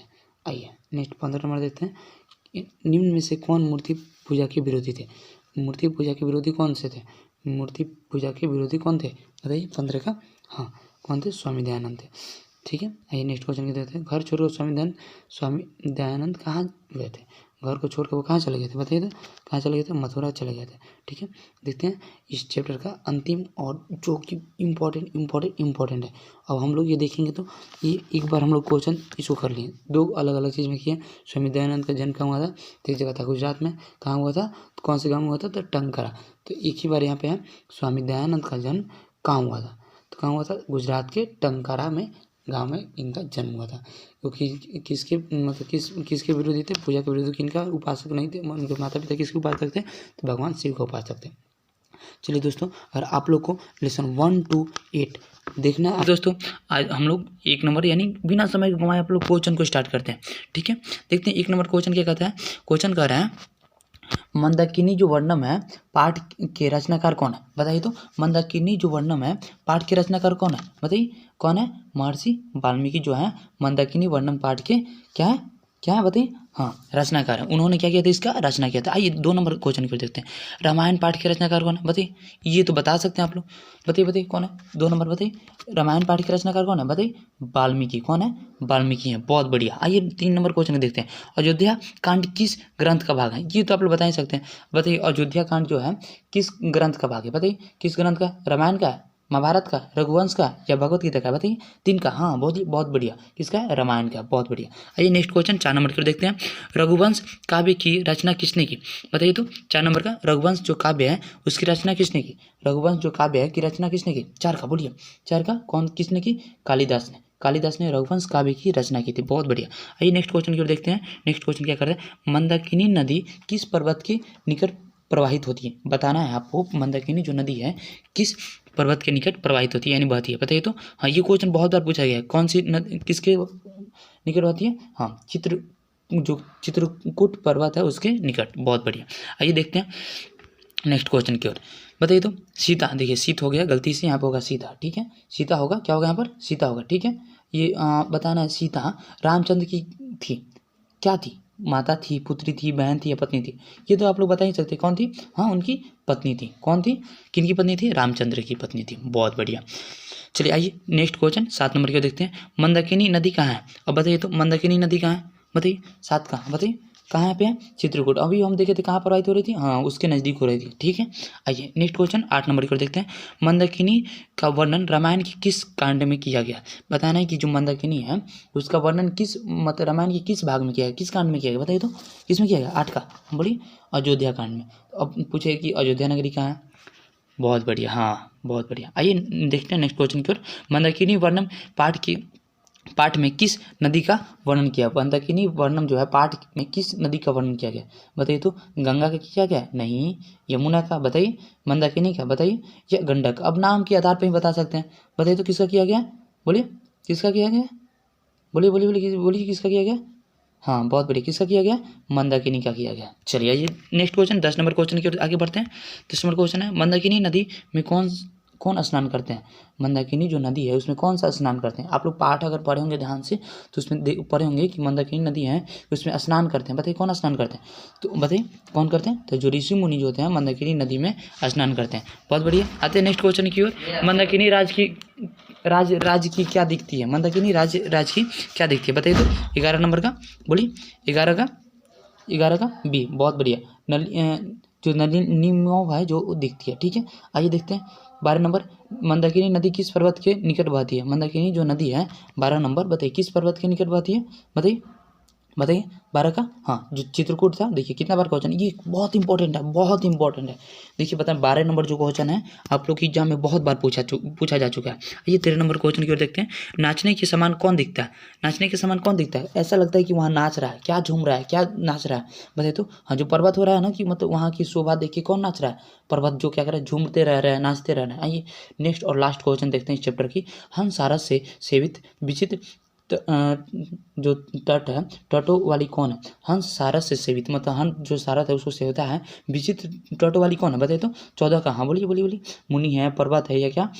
देखिए मंदाकिनी है। तो देखिए पर्वत के निकट आया, पर्वत आया तो कौन सा? मंदाकिनी। बहुत बढ़िया। तो आप लोग बताइए कैसा लगा आप लोग का ये वीडियो। देखिए दोस्तों चलिए अगर आप लोग को वीडियो अच्छा लगा चलिए टाइम को भी ना गंवाएं, हम लोग क्वेश्चन की ओर बढ़ते हैं आगे। देखिए पहला क्वेश्चन रहता है व्याघ्र जो पथिक कथा है के रचनाकार कौन है? बताइए तो। व्याघ्र जो पथिक कथा है उसके रचनाकार कौन है? तो कौन है? नारायण पंडित जो है क्या है? व्याघ्र पथिक कथा के रचनाकार है। आइए नेक्स्ट क्वेश्चन की ओर देखते हैं। 2 नंबर क्वेश्चन क्या कहता है? जो 2 नंबर क्वेश्चन है व्याघ्र पथिक कथा हितोपदेश में किस खंड से लिया गया? ये बताना है कि आप लोगों को किस खंड से लिया गया। बताइए तो शत्रु लाभ जो खंड है उससे क्या किया गया? इसको लिया गया है। आइए नेक्स्ट क्वेश्चन 3 नंबर क्वेश्चन की ओर देखते हैं। कुत्र तव कंगरम ये जो है आप कहानी अगर पढ़ेंगे तो इसमें मिलेगा, जो कथा है इसमें पढ़िएगा तो मिलेगा कुत्र तव कंगनम। ये किसने कहा था? बताइए तो किसने कहा था? बोलिए किसने कहा था? 3 में पथिक ने, जो पथिक थे इन्होंने कहा था। ठीक है, आइए देखते हैं नेक्स्ट क्वेश्चन 4 नंबर की ओर। 4 नंबर क्वेश्चन क्या है? कौन स्नान किए हुए हाथ में कुश लिए तालाब के किनारे बोल रहा था? कौन स्नान किए हुए हाथ में कुश लिए तालाब के किनारे बोल रहा था? बताइए तो 4 का बोलिए कौन बोल रहा था? हाँ जो व्याघ्र था वो बोल रहा था। चलिए आइए नेक्स्ट क्वेश्चन की ओर देखते हैं। 5 नंबर पथिक किसके द्वारा मारा और खाया गया? बताइए कि जो पथिक था किसके द्वारा मारा और खाया गया था? बताइए किसके द्वारा? बूढ़े बाघ द्वारा जो क्या किया था वो उसको खाया गया था। बाघ के जहाँ पे यहाँ पे व्याघ्र भी देते हैं। व्याघ्र में क्या होता है? बाघ होता है। ठीक है, आइए नेक्स्ट क्वेश्चन यानी 6 नंबर क्वेश्चन को देखते हैं। व्याघ्र के हाथ में क्या था? व्याघ्र जो था यानी बाघ था उसके हाथ में क्या था? बताइए तो। व्याघ्र के हाथ में क्या था? संस्कृत का पुस्तक था? नहीं था। रजक कंजक था या सुसवन कंगन था या गज था? बताइए तो। 6 का हाँ बोलिए क्या था? सुसवन कंगन था, जिसके लोभ में क्या गए थे वो पथिक आ गए। ठीक है, चलिए हितोपदेश का अर्थ है। हितोपदेश का क्या अर्थ है? हितोपदेश जो है हितोपदेश बताना आपको कि हितोपदेश का अर्थ क्या है? बताइए तो हितोपदेश का अर्थ क्या है? 7 का बोलिए। 7 का हाँ क्या है? हित का उपदेश, मतलब हित का उपदेश देना क्या है? हितोपदेश का अर्थ है। आइए नेक्स्ट क्वेश्चन देखते हैं। नेक्स्ट क्वेश्चन क्या है? 8 नंबर पथिक को किसने मारा? पथिक जो था उसको किसने मारा था? व्याघ्र ने। देखिए यहाँ पे दे दिया आपको, वहाँ पे व्याघ्र न देकर क्या देगा? बाघ देगा, तो वो भी कर सकते हैं। ठीक है, चलिए नेक्स्ट क्वेश्चन देखते हैं 9 नंबर क्वेश्चन की ओर। 9 नंबर क्वेश्चन कहता है पथिक कहाँ फंस गया? अभी बताना कि पथिक जो था वो जो लोभ में गया तो कहाँ पे फंस गया था? कहाँ फंस गया था? नदी में फंसा, तालाब में, कीचड़ में, गंगा तट में? नदी में कोई फंस सकता नहीं ना, तालाब में, कीचड़ में। देखिए कोई व्यक्ति इसे नॉर्मल बताएंगे तो कोई व्यक्ति होगा तो कहाँ फंसेगा? फंसने के चांसेस कहाँ है? तो कहाँ पे? कीचड़ में फंस गया था। चलिए आइए देखते हैं 10 नंबर क्वेश्चन की ओर। जो व्याघ्र पथिक कथा से क्या दुष्परिणाम प्रकट होता है? जो व्याघ्र पथिक कथा है उससे क्या दुष्परिणाम प्रकट होता है? बताइए तो। 10 का हाँ क्या कि हमके लोभ नहीं करना चाहिए क्योंकि लालच बुरी बला है, बोला जाता है ना। चलिए नेक्स्ट क्वेश्चन की ओर देखते हैं। कौन लोभ से प्रभावित हुआ? बताइए तो। 11 नंबर कौन जो था लोभ से प्रभावित हुआ? पथिक जो था क्या हुआ? लोभ से क्या हुआ था? लालच से प्रभावित हुआ और फिर वो क्या बाघ के मतलब चपेटे में आ गया था, उसकी बहकावे में आ गया था। चलिए आते हैं देखते हैं नेक्स्ट क्वेश्चन। 12 नंबर क्वेश्चन का था कौन वंशहीन था? कौन एक कहानी बनाया था? बताइए तो। 12 का कौन? व्याघ्र जो था कहानी बताए ना, एक कहानी बना दिया था कि मैं वंशहीन हूँ, मेरा कोई नहीं है, ऐसा मतलब कि ऐसा कुछ कि आप ये कर दो तो मैं उसको आपको क्या सोने का कंगन दे दूंगा। तो उसके लोभ में कौन आया था? तो पथिक आया था। नेक्स्ट क्वेश्चन 13 नंबर क्वेश्चन के देखते हैं। क्रिया किसके बिना भार स्वरूप हो जाता है। ये क्वेश्चन एग्जाम में आप लोग को बहुत बार पूछा जा चुका है। क्रिया किसके बिना भार स्वरूप हो जाता है, बताइए तो। तेरह का किसके, हाँ ज्ञान के बिना। ज्ञान है लेकिन ज्ञान का उपयोग नहीं कर रहे हैं तो किस काम का नहीं है ना। तो ये जो है क्रिया किसके बिना भार स्वरूप हो जाता है, तो क्रिया जो होता है ज्ञान के बिना भार स्वरूप हो जाता है। बहुत बढ़िया। दानशील कौन था, बताइए तो। दानशील कौन था, जो कहानी के अनुसार आपको ये कथा जो है उसके अनुसार बताना। दानशील कौन था, कौन था, 14 का बोलिए कौन था। हाँ व्याघ्र जो था वो दानशील था, बहुत दानशील बन रहा था ना वो। आइए नेक्स्ट क्वेश्चन देखते हैं। 15 नंबर क्वेश्चन है, व्याघ्रपति कथा किस ग्रंथ से लिया गया। व्याघ्र जो पति कथा है किस ग्रंथ से लिया गया, बताइए तो। 15 का किस ग्रंथ से, हितोपदेश से। ये एग्जाम में बहुत बार पूछा गया। 13 नंबर और 15 नंबर आप लोग बहुत इंपॉर्टेंट है। आप 13 नंबर क्वेश्चन फिर से देखिएगा और ये 15 नंबर जो है एकदम इंपॉर्टेंट है, पूछा गया। तो व्याघ्रपति कथा किस ग्रंथ से लिया गया, तो हितोपदेश से लिया गया। आइए नेक्स्ट क्वेश्चन देखते हैं। दुराचारी कौन था, दुराचारी कौन था, बताइए तो। दुराचारी कौन था, 16 का बोलिए कौन था। व्याघ्र जो था दुराचारी था, ठीक है। 17 नंबर क्वेश्चन देखते हैं। किस जीव पर विश्वास नहीं करना चाहिए, किस जीव पर विश्वास नहीं करना चाहिए, बताइए तो। बताइए 17 का बोलिए किस जीव पर, तो हिंसक जो जीव होते हैं उस पर कभी भरोसा नहीं करना चाहिए, ठीक है। आजकल तो किसी पर भरोसा नहीं करना, लेकिन छोड़िए वो सब, चलिए आइए नेक्स्ट क्वेश्चन को देखते हैं। 18 नंबर क्वेश्चन। जो वृद्ध व्याघ्र था यानी बूढ़ा जो बाघ था क्या देना चाहता था। बूढ़ा जो व्याघ्र था वो क्या देना चाहता, बताइए तो। क्या देना चाहता, रुपया, सुस्वर्ण कंगन या सोना, रुपये की थाली, क्या देना चाहता था, बताइए। 18 का हाँ जो सुस्वर्ण कंगन था वो देना चाहता। अब किसको देना चाहता था, तो पथिक को देना चाहता था। लोभ, देखिए ये इंपॉर्टेंट क्वेश्चन है, ये आप बता सकते हैं। लोभ जो होता है, लोभ मनुष्य को कहाँ ले जाता है, बताइए तो। 19 का बताइए कहाँ लेके जाता है, हाँ बोलिए 19 का। लोभ मनुष्य को कहाँ ले जाता है, तो उसके कहाँ ले जाता है, उसके विनाश की ओर ले जाता है, उसकी विनाश को ले जाता है। तो दोस्तों आइए दोस्तों स्टार्ट करते हैं। क्वेश्चन नंबर 1 की देखते हैं। क्वेश्चन नंबर 1 क्या बोलते हैं। क्वेश्चन नंबर देखिए, हाँ इसमें एक बात बता दें आप लोग को पहले। इसमें देखिए कि टोटल इसमें 19 क्वेश्चन है जो आप लोग को एकदम बहुत बहुत बहुत इंपॉर्टेंट है। इसमें बता दें कि आप लोग को बीच में बता देंगे कि हाँ, इसमें बोलते हैं कि लास्ट तक इस वीडियो को बने रहिएगा, कि आप लोग के एग्जाम में अगर क्वेश्चन है तो हम बोल रहे हैं ना कि अगर आप नहीं भी पढ़े हो ना तो इस चीज़ की अगर एक बार पढ़ लेते हैं या वीडियो देख लेते हैं तो आपको बहुत ज़्यादा सूटेबल मिलेगा, बहुत ज़्यादा कंडीशन ये मिलेगा, आप उसको सॉल्व कर सकते हैं। तो ये टाइम को बिना गवाए स्टार्ट करते हैं छोटे से क्यूज को। आइए 1 नंबर क्वेश्चन देखते हैं। कर्ण से दान वीरता जो है पाठ कहाँ से लिया गया, बताइए। एक नंबर क्वेश्चन, कर्ण से दान वीरता जो है पाठ कहाँ से लिया गया, पुराण से लिया गया, नहीं। कर्ण भार से लिया गया, रामायण से लिया गया, हितोपदेश से। हितोपदेश कहाँ से किसको लिया गया था, बताइए। जो हम लोग पीछे देखे थे क्या, व्याघ्रपति जो कथा था, हाँ ठीक है। अब यहाँ से हम देखें, बताइए किससे लिया गया, किससे लिया गया। कर्ण से दान वीरता पाठ कहाँ से लिया गया, बताइए। हाँ जो कहाँ से लिया गया, कर्ण भार से लिया गया। चलिए 2 नंबर क्वेश्चन देखते हैं। 2 नंबर क्वेश्चन है, महतराम भिक्षा याचे ऐसा किसने कहा, बताइए तो। महतराम भिक्षा याचे किसने कहा था, 2 नंबर बताइए। शक्र ने, जो शक्र थे उन्होंने कहा था महतराम भिक्षा याचे, किसने कहा था, शक्र ने कहा था। आइए देखते हैं सूर्यपुत्र कौन था, सूर्यपुत्र कौन था, बताइए तो। 3 नंबर का सूर्यपुत्र कौन था, बताइए। कर्ण जो था सूर्यपुत्र था, सूर्यपुत्र कौन था, कर्ण था, ठीक है। आइए देखते हैं 4 नंबर क्वेश्चन। भास के कितने नाटक हैं, ये इंपॉर्टेंट बहुत इंपॉर्टेंट है। भास कितने नाटक हैं, भास के कितने नाटक, बताइए। 4 का बताइए, 4 का, बहुत बढ़िया। 13 नाटक है, भास के कितने नाटक हैं, 13 नाटक। और देखिए संस्कार में पूछता है, तब जाके संस्कार वाला वीडियो देख लीजिए एक बार। चलिए मिस मत कीजिएगा वीडियो को। देखते हैं ये जो क्वेश्चन है, कर्ण किसके पक्ष में युद्ध लड़ रहा था, बताइए तो। 5 का बोलिए, कर्ण किसके पक्ष में युद्ध लड़ रहा था, हाँ बहुत बढ़िया। किसके पक्ष में, कौरव के पक्ष में क्या कर रहा था वो, युद्ध लड़ रहे थे। आइए 6 नंबर क्वेश्चन देखिए। 6 नंबर क्वेश्चन क्या था, ब्रह्मा रूप में कौन प्रवेश किया था, ब्राह्मण रूप में कौन प्रवेश किया था, बताइए तो। 6 नंबर, हाँ वो गए थे भिक्षा रूप में, कि उनका था ना कि हम किसी को एक मतलब अपने क्या होता है दरवाजा पर से किसी को निराश नहीं होने देंगे, वैसा। तो 6 नंबर बताइए तो, ब्राह्मण रूप में कौन प्रवेश किया था, तो जो इंद्रदेव थे वो क्या कहते हैं, ब्राह्मण रूप में प्रवेश किए थे। दानवीर कौन था, बताइए तो। इसमें दानवीर कौन था, दानवीर कौन था, बताइए तो। 7 का बताइए सी। कर्ण जो था दानवीर था, दानवीर था। अब ये भी क्वेश्चन पूछता कर्ण किसका पुत्र था, ऊपर देखे था, बहुत बढ़िया।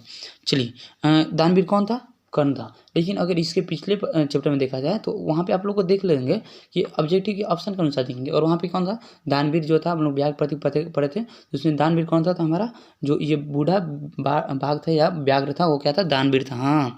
आइए देखते हैं, कर्ण किसके देश का राजा, कर्ण जो था किस देश का राजा था, कर्ण किस देश का राजा था, बताइए तो। 8 का बताइए, हाँ अंग जो था उस देश का क्या था, राजा था। कौन, कर्ण, हाँ। कर्ण किसका पुत्र था, देखिए फिर आ गया, कर्ण किसका पुत्र था। 9 का बताइए तो, कर्ण किसका पुत्र था, कुंती का, कुंती का पुत्र। कर्ण कर्ण कुंती, कुंती का पुत्र कौन था, कर्ण था। आइए 10 नंबर क्वेश्चन देखते हैं। 10 नंबर क्वेश्चन, भिक्षक जो किस वेश में आया था, भिक्षक किस बेच में आया था बताइए तो, ब्राह्मण के बेच में। 10 का डी ऊपर ही देख लिए थे। भिक्षक किस बेच में आया था 10 का बताइए तो। हाँ आइए देखते हैं 11 नंबर। कर्णभार जो है, कर्णभार नाटक किस रचना, कर्णभार जो नाटक है किन की रचना है 11 का बोलिए तो। कर्णभार रचना किन की है 11 की, भास की रचना है। इंपॉर्टेंट है, बहुत बार पूछा है। समय परिवर्तन के साथ कौन नष्ट हो जाता है, समय परिवर्तन के साथ कौन नष्ट हो जाता है बताइए तो। 12 का बोलिए। हाँ शिक्षा जो होता है समय परिवर्तन के साथ नष्ट हो जाता है। शिक्षा, भिक्षा, एक मिनट, शिक्षा, भिक्षा, धन, ये सभी बताइए तो क्या हो जाता है समय परिवर्तन। चलिए मैं आप लोगों को इसको छोड़ दे रहा, ये आप लोग इसका अब आंसर जो होगा आप लोग क्या करेंगे कमेंट बॉक्स में इसका आंसर बताएंगे। चलिए ये 13 नंबर देखते हैं। अर्जुन किसके पक्ष से युद्ध लड़ रहा था बताइए कि अर्जुन किसके पक्ष से युद्ध लड़ रहा था। 13 का बताइए तो। 13 का बी, कौरव के पक्ष से युद्ध लड़ रहा था। आइए कर्ण कवच और कुंडल किसको दिया, कर्ण जो था कवच और कुंडल किसको दिया था। 14 का बताइए तो। इंद्र को दे दिया था। इंद्र के रूप में कौन आए थे, ब्राह्मण जो आए थे। हाँ कवच और कुंडल किसके पास था, कवच और कुंडल किसके पास था बताइए तो। 15 का किसके पास, कर्ण के पास था। कर्ण किसको दे दिए थे तो इंद्र को दे दिए थे। ठीक है ये ध्यान रखेंगे। और इंद्र किस रूप में आए थे तो ब्राह्मण रूप में आए थे। कर्ण ने कवच कुंडल देने के पूर्व अंततः क्या देने की इच्छा प्रकट की। 16 का बताइए तो। अपना सिर बताइए तो। हाँ अपना सिर देने की इच्छा प्रकट की थी। चलिए कर्ण की कवच कुंडल होगा, कंडल लीजिए। कर्ण के कवच कुंडल की क्या विशेषता थी बताइए तो। 17 का हाँ उसे भेदा नहीं जा सकता था, मतलब बताइए उसे भेदा मतलब उसको अगर वो कवच कुंडल जब तक रहता है तो उसको कर्ण को कोई नुकसान नहीं पहुंचा सकता था। आइए सेकेंड लास्ट क्वेश्चन देखते हैं। न दात्यम ये किसने कहा था बताइए तो। नहीं देंगे ये किसने कहा था 18 का सी, सल्ले ने कहा था। ठीक है कर्णस्य दानवीरता पाठ के लेखक कौन है, बहुत इंपॉर्टेंट। कर्णस्य दानवीरता पाठ के लेखक कौन है बताइए तो। 19 का हाँ जो भास जो है कर्णस्य दानवीरता पाठ के लेखक हैं। चलिए दोस्तों आप लोग क्वेश्चन नंबर 1 की ओर। क्वेश्चन नंबर 1 क्या कहता है, विश्व शांति पाठ में किस वातावरण का चित्रण किया गया बताइए तो। विश्व जो शांति है पाठ में किस वातावरण का चित्रण किया गया। 1 का बोलिए, 1 का बोलिए किसका, अशांति का, देशभक्ति के, वैज्ञानिक है। विश्व शांति पाठ में किस वातावरण का चित्रण किया। देखिए इस चैप्टर का नाम है विश्व शांति, मतलब की जगह मतलब उसके प्रति क्या जागरूक करना, विश्व के शांति। तो क्या चीज़ का चित्रण किया गया होगा, अशांति का चित्रण किया गया। बहुत बढ़िया। आइए देखते हैं 2 नंबर क्वेश्चन। देशों के बीच झगड़ों का शांत कराने के लिए कौन सा संस्थान है, तो कौन सा संस्थान है 2 का बोलिए, कौन सा संस्थान है। संयुक्त राष्ट्र जो संघ है वो 2 देशों के बीच में अगर झगड़ा होता है तो वहाँ पे बैठक होती है, तो इन दोनों का क्या होता है सुलझाया जाता है। इसे देखना ना कि अगर गाँव में 2 किसी घर के बीच हुआ तो क्या होता है पंचायत वगैरह बैठता है, सेम उसी प्रकार। आइए देखते हैं नेक्स्ट क्वेश्चन 3 नंबर क्वेश्चन फिर। दुख का विषय क्या है, 3 का बोलिए तो। 3 का क्या है, सार्वभौमिक अशांति, मतलब सभी जगह क्या अशांति है। घर में भी जाइए, इधर जाइए, दोस्त के पास, वहाँ जाइए, जहाँ जाइए क्या अशांति है। तो हर एक जगह क्या होता है इंसान क्या इसके कारण डिप्रेस्ड हो जाता है। ठीक है आइए 4 नंबर क्वेश्चन देखते हैं। असहिष्णुता कौन पैदा करता है बताइए तो। असहिष्णुता कौन पैदा करता है बताइए। 4 का कौन पैदा करता है, कौन सा, द्वेष। अगर एक दूसरे के बीच द्वेष रहता है तो क्या घृणा वगैरह होता है ना, वही चीज़। आइए अशांति मानवता का क्या कर रही है, अशांति मानवता क्या कर रही है बताइए तो। क्या कर रही है, विनाश कर रही है। बहुत बढ़िया। क्या करे, अशांति मानवता क्या करे, विनाश कर रही है। आइए नेक्स्ट क्वेश्चन देखते हैं 6 नंबर। किसके बिना ज्ञान क्या होता है, किसके बिना ज्ञान जो होता है भार स्वरूप हो जाता है। किसके बिना ज्ञान जो होता है भार स्वरूप होता है। 6 का बताइए, व्यवहार के बिना क्या होता है, ज्ञान जो होता है भार के समान होता है। आपके अंदर मतलब व्यवहार नाम का कोई चीज़ नहीं है, ज्ञान लिए घूम रहे हैं, कोई मतलब है नहीं है ना। आप छोटे हैं बड़े हैं उससे मतलब नहीं रखता, लेकिन हाँ आप उसके साथ किसी के साथ रिस्पेक्ट कर रहे हैं तो वो लोग बोल सकते हैं कि आप शिक्षित हैं। वही चीज़ कंडीशन यहाँ पे पूछा गया, किसके बिना ज्ञान भार स्वरूप हो जाता है। किसके बिना हो जाता है तो व्यवहार के बिना हो जाता है। आइए नेक्स्ट क्वेश्चन देते हैं। क्रिया के बिना क्या भार है, क्रिया के बिना क्या भार है। 7 नंबर, क्रिया के बिना क्या भार है। 7 का बताइए क्या भार है, डी, ज्ञान। आइए देखते हैं नेक्स्ट क्वेश्चन। विश्व शांति का कौन काल, विश्व जो होता है शांति का कौन काल माना जाता है। 8 का बताइए तो। 8 का ये सूर्योदय का काल माना जाता है। ठीक है आइए देखते हैं 9 नंबर। बैर को कौन बढ़ाता है, बैर को कौन बढ़ाता है, बैर को कौन बढ़ाता है। 9 का बोलिए कौन, स्वार्थ जो होता है और क्या होती है, मतलब क्या होता है लोगों के बीच में द्वेष बढ़ते रहता है। 10 का आइए 10 नंबर देखते हैं। मानवता के विनाश का भय किससे होता है, मानवता के विनाश का भय किससे होता है। 10 का मानवता के विनाश का बस किसके होता है बताइए तो। 10 का बोलिए हाँ 10 का भी, बहुत बढ़िया, अस्त्र, बहुत बढ़िया। आइए देखते हैं। अनेक राज्यों में परस्पर क्या चल रहे हैं, अनेक राज्यों में परस्पर क्या चल रहे हैं। 11 का बोलिए तो। अनेक राज्यों में परस्पर क्या चल रहे हैं। 11 का हाँ शीत युद्ध चल रहे हैं, ठीक है। आइए क्या बलपूर्वक निवारणीय है? क्या बलपूर्वक निवारणीय है? बताइए इसमें से क्या जो है बलपूर्वक निवारा जा सकता है या उसका निपटारा किया जा सकता है? 12 का बताइए तो 12 का डी स्वार्थोपदेश, इसको निवारा जा सकता है। अशांति के कारण कितने हैं? बताइए तो अशांति के कितने कारण हैं? 13 का बोलिए। अशांति जो है, अशांति के कितने कारण हैं? 13 का बोलिए। 13 का हाँ, कितने कारण? 2 कारण है। ठीक, आइए। भारतीय दर्शन का मूल तत्व किसे माना जाता है? भारतीय दर्शन जो है उसका मूल तत्व किसे माना जाता है? 14 का बोलिए तो 14 का किसको? शांति को जो होता है भारतीय दर्शन का मूल तत्व माना जाता है। अगर पूछा तो शांति कहाँ है, तो भारत में है जो शांति है। ठीक है, आइए देखते हैं 15 नंबर क्वेश्चन। 15 सॉरी देखिए 13 नंबर होगी, गलती से यहाँ पे होगा 15 होगा। क्या होगा यहाँ पर? 15 होगा। यहाँ पे इसको 5 कर लीजिएगा। चलिए ठीक है, देखते हैं। ये जो है अशांति सागर के तटों के बीच कौन स्थित है? बताइए तो अशांति सागरों के तटों के बीच कौन स्थित है? 13 का बताइए 13 का कौन स्थित है? दानव स्थित है। ठीक है, आइए देखते हैं 16 नंबर क्वेश्चन। 16 नंबर क्वेश्चन क्या कह रहा है? एक मिनट क्वेश्चन क्या था? हाँ, अशांति सागरों के तटों के बीच कौन स्थित है? बताइए तो 13 का ये 13 नहीं 15 का, तो 15 का क्या होगा? ये क्या है? संसार स्थित है। ठीक है, आइए 16 नंबर क्वेश्चन देखते हैं। 16 नंबर और इस चैप्टर का लास्ट क्वेश्चन देखते हैं। उदार चरित वाले क्या मानते हैं? उदार चरित्र वाले क्या मानते हैं? बताइए तो वसुधैव कुटुम्बकम। ये बहुत इंपॉर्टेंट है, एग्जाम में आप लोग को बहुत बार पूछा है। क्या मानते हैं? वसुधैव कुटुम्बकम। चलिए दोस्तों, उसमें हम लोग आते हैं और हम लोग टाइम को बिना गंवाएं उसके पहले एक जो हम लोग की शुरू से ही रिक्वेस्ट है, ये आप लोग वीडियो देखें तो पहले एक कॉपी और कलम लेके बैठें और आप लोग एकदम इसमें बताएंगे कि एकदम ईमानदारी पूर्वक बताएंगे कि आप लोग लास्ट में जाते जाते कितना ऑब्जेक्टिव सही किया और कितना गलत किया। ठीक है, चलिए इसमें देखेंगे टोटल इसमें 25 क्वेश्चन होंगे जो कि एग्जाम के पर्पज से बहुत ज़्यादा इंपॉर्टेंट है। आप समझ सकते हैं शास्त्र के बारे में है तो कितना ज़्यादा इंपॉर्टेंट है। इसमें एक ही क्वेश्चन स्किप मत कीजिएगा, एक ही क्वेश्चन इंपॉर्टेंट है, एक ही क्वेश्चन अपना अस्तित्व रखता है। तो चलिए दोस्तों, हम लोग बिना टाइम को गंवाए वीडियो को शुरू करते हैं। आइए, 1 नंबर क्वेश्चन कहता है भारतवर्ष में किसी महत्ता परंपरा जो होता है सुनी जाती है? बताइए तो किसकी? पुस्तक की सुनी जाती है कि ग्रंथ की सुनी जाती है कि शास्त्र की सुनी जाती है कि कोई नहीं? बताइए तो किसकी सुनी जाती है हम लोग को? हाँ, किसकी सुनी जाती है? शास्त्र की जो होती है कि क्या होती है? इसकी महत्ता सुनी जाती है, इसकी प्राचीन काल से क्या होती है? इसकी महत्ता सुनी जाती है। आइए नेक्स्ट क्वेश्चन 2 नंबर देखते हैं। वर्ग में कौन प्रवेश करता है? बताना है कि वर्ग में कौन प्रवेश करता है? वर्ग में यानी कक्षा जो होता है, कक्षा में कौन प्रवेश कर रहे थे? बताइए तो 2 का बोलिए। कौन कर रहे थे? शिक्षक जो हो रहे थे प्रवेश कर रहे थे। ठीक है, किसके 6 अंग होते हैं? अब बताइए तो किसके 6 अंग होते हैं? बताइए किसके 6 अंग होते हैं? 3 नंबर किसके 6 अंग होते हैं? 3 का बोलिए। हाँ, वेद के कितने अंग होते हैं? 6 अंग होते हैं। चलिए, छात्र किसका अभिवादन करते हैं? अब बताइए कि वर्ग में कौन प्रवेश किए थे? शिक्षक किए थे, तो अभिवादन किसका किया जाता है? शिक्षक किया जाएगा। छात्र किसका अभिवादन करते हैं? शिक्षक का करते हैं। आइए नेक्स्ट क्वेश्चन 5 नंबर क्वेश्चन की देखते हैं। शास्त्रकारा पाठ किस शैली में? शास्त्रकारा जो पाठ है किस शैली में है? 5 का बताइए तो 5 का क्या है? प्रश्नोत्तर शैली में। मतलब जो शास्त्रकार है पाठ किस शैली में लिया गया है? मतलब कि एक टीचर, एक शिक्षक और एक क्या विद्यार्थी के बीच में प्रश्न और उसका उत्तर के तौर पे क्या गया? वार्तालाप किया गया और इसके ऊपर डिपेंड किया गया। ठीक है, आइए नेक्स्ट क्वेश्चन की देखते हैं 6 नंबर। किसका व्याकरण प्रसिद्ध है? किसका व्याकरण प्रसिद्ध है? बताइए तो किसका व्याकरण प्रसिद्ध है? व्यास का या पाणिनि का या चाणक्य का या आर्यभट्ट का? 6 का बी यानी पाणिनि का क्या है? व्याकरण प्रसिद्ध है। ठीक है, 7 नंबर क्वेश्चन देखते हैं। ज्ञान का शासक कौन होता है? ज्ञान का शासक कौन होता है? 7 नंबर ज्ञान का शासक कौन होता है? 7 का बताइए तो 7 का ए कौन होता है? शास्त्र होता है। ज्ञान का शासक कौन होता है? शास्त्र होता है, मतलब शास्त्र के ऊपर ही क्या है? पूरा निर्भर है। ठीक है, आइए नेक्स्ट क्वेश्चन देखते हैं 8 नंबर। मनुष्य को कर्तव्य और अकर्तव्य का बोध कौन कराता है? मनुष्य को कर्तव्य और अकर्तव्य का बोध कौन कराता है? बताइए तो 8 का बताइए। ये जो शास्त्र जो होता है मनुष्य के कर्तव्य और अकर्तव्य का बोध कराता है। आइए 9 नंबर क्वेश्चन देखते हैं। वेदांग कितने होते हैं? बताइए तो 9 नंबर वेदांग कितने होते हैं? बताइए तो कितने होते हैं? 6 क्या होते हैं? वेदांग होते हैं। मतलब वेदांग मतलब वेद के अंग कितने होते हैं? 6 होते हैं। आइए नेक्स्ट क्वेश्चन देखते हैं 10 नंबर क्वेश्चन।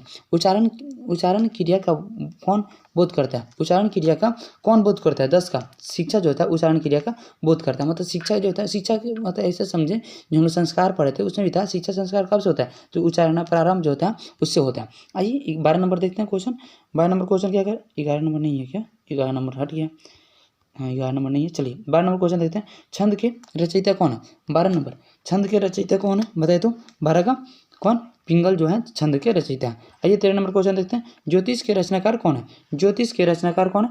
13 नंबर बताइए तो, 13 का सी लगधर जो है ज्योतिष के रचनाकार है। आइए कर्मकांड के रचनाकार कौन है? 14 का बताइए तो, कर्मकांड के रचनाकार कौन है? 14 नंबर कर्मकांड के रचनाकार कौन है? गौतम जो है कर्मकांड के रचनाकार है। आइए 15 नंबर देखिए, सांख्य दर्शन के संस्थापक कौन है? ये एग्जाम में बहुत बार पूछा है, सांख्य दर्शन के संस्थापक कौन है? बताइए तो 15 का सांख्य दर्शन के संस्थापक कौन है? कपिल जो है सांख्य दर्शन के संस्थापक है। बहुत बढ़िया, बहुत बार एग्जाम में पूछा जा चुका है, इस चीज़ को आप लोग गौर करेंगे। 15 नंबर जो क्वेश्चन है बहुत एग्जाम के व्यू से बहुत इंपॉर्टेंट है। योग दर्शन के संस्थापक, देखिए ये भी क्वेश्चन बहुत बार एग्जाम में आप लोग पूछा गया है। योग दर्शन के संस्थापक कौन है? योग दर्शन के संस्थापक कौन है? 16 नंबर 16 बताइए तो, 16 का बी पतंजलि जो है योग दर्शन के संस्थापक है। आइए 17 नंबर क्वेश्चन देखते हैं, न्याय दर्शन के संस्थापक कौन है? न्याय दर्शन के संस्थापक कौन है? 17 नंबर का बताइए तो सी गौतम जो है इनके हैं न्याय दर्शन के संस्थापक हैं।